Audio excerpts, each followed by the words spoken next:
या रसूलल्लाह वो कौन कौन सी चीजें हैं? फरमाया एक जिस शख्स को अल्लाह ने माफ करने की दौलत अता कर दी, जो माफ करने लग गया, जिसकी तबीयत में दरगुजर आ गया, जो माफ करने लगा, गलतियां माफ करने लगा, जिसको एक दौलत ये मिल गई।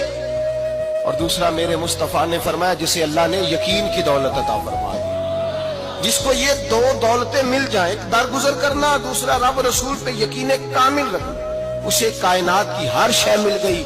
मेरे नबी पाक ने फरमाया जब भी दुआ मांगो खुदा से ये दो नेमतें मांगा करो।